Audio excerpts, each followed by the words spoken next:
এইবার যখন সবাই মিলে লাঞ্চ করে নিয়েছিলাম, লাঞ্চের পরে একটু রেস্ট নিয়েছিলাম। যার টোটোয় আমরা এসেছিলাম তিনি একটা সঙ্গে করে ছিপ এনেছিল, সেই ছিপেই সবাই একটু মাছ ধরার চেষ্টা করছিল। তারপরে কিছুক্ষণ পরে আমি তরমুজটা কেটে নিয়েছিলাম আর সবাইকে একটু করে দিয়েছিলাম, দিয়ে আমরাও কিন্তু খেতে লেগেছিলাম। দারুণ লাগছিল। এই যে দেখতে পাচ্ছেন আমার বড়মশাই, যে কিনা আসবে না করেও চলে এসেছে পিছন পিছন কেমন জায়গা দেখে যাওয়ার জন্য, যাতে পরে সবাই মিলে পিকনিক করতে পারি। খাওয়া দাওয়ার শেষে ঠিক তরমুজটা কাটবো এরকম সময় ওরা এসে পৌঁছালো। আর তারপরেই আমরা সবাই মিলে এখানে বসেছিলাম।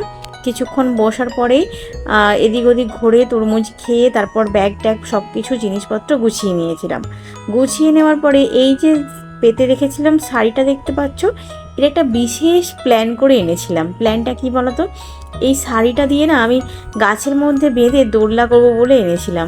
যদিও এটা আমাদের পরে কাজে লেগে গেল বলতে এটা বসে খাওয়া দাওয়া করতে আমাদের অনেকটাই সুবিধা হয়েছিল। এই যে দেখো দোলনার প্ল্যানটা এখানে ওখানে বেঁধে বেড়াচ্ছি, কিন্তু কিছুতেই হচ্ছে না, কিছুতেই প্ল্যানটা সাকসেস করতে পারছি না। তারপরে অলমোস্ট বাঁধা হয়ে গিয়েছিল। বাঁধার পরে চেষ্টা করা হচ্ছিল বসার জন্য। আমার ভীষণ ভয় লাগছিল, কারণ এখন তো আমার ওয়েটটা বেশ ভালোই বেড়ে গেছে, তো আমি এর মধ্যে বসলে যদি ছিঁড়ে পড়ে যায় সেই ভয়ও পাচ্ছি।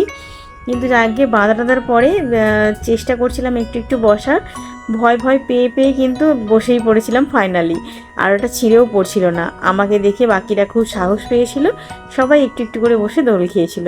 প্রথম থেকে যদি জানতাম কাপড়টা সুন্দরভাবে বেঁধে বসে দোল খাওয়া যাবে, তাহলে অন্য কোথাও বসতাম না, প্রথম থেকেই এটার মধ্যে বেঁধে দোলা খেতাম। কিন্তু একদম লাস্ট মোমেন্টে যেহেতু আসার সময় দেখেছিলাম যে এর মধ্যে বসা যাচ্ছে, তো কিছু করার নেই, একটু একটু বসে সবাই ফটোশ্যুট করার পরেই বাড়ি। কারণ টোটোওয়ালাও ভীষণ তাড়া দিচ্ছিল, অনেকটা বিকেল হয়ে গিয়েছিল, এবার বাড়িও আসতে হতো আমাদেরকে। তো আজকে এই ঘোরাঘুরিটা অসম্ভব সুন্দর হয়েছে, বিশ্বাস করো।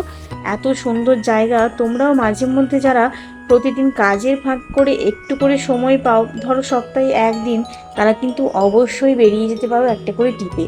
সেই ট্রিপে তোমরা সেখানে গিয়ে রান্নাবান্না নাও করতে পারো, কারণ সেটা একটা ঝুঁকির ব্যাপার। সেখানে গিয়ে রান্না করা, তারপর সব কিছু গুছিয়ে নিয়ে আসা, বাড়ি আসি ধোয়া পাকলা, এসব প্রচণ্ড চাপের হয়ে যায়। তো বাড়ি থেকে রান্না করে নিয়ে গিয়ে কোথাও গিয়ে বসতে পারো আর একটু নিরিবিলিতে সময় কাটিয়ে আসতে পারো। আর না হলে তো আমাদের রেস্টুরেন্টগুলো রয়েইছে, ওইখান থেকেও খাবার কেনা যায়। তারপরে সবাই একটু একটু করে ঘুরে ফিরে বাড়ির দিকে রওনা হব। সত্যি বাড়ি ফিরতে মন চাইছিল না, কিন্তু যেতে তো হবেই। এই একটা বনো আতার গাছ, কি পরিমাণ আতা হয়ে রয়েছে দেখুন। যাকে এখন আমরা টোটোয় উঠে পড়েছি বাড়ি যাওয়ার জন্য। এখন পর্যন্ত এখানেই মিনি ব্লগটা শেষ করলাম। ভিডিওটি কেমন লাগলো অবশ্যই কমেন্ট করে জানাও, ভালো লেগে থাকলে একটা লাইক করে পাশে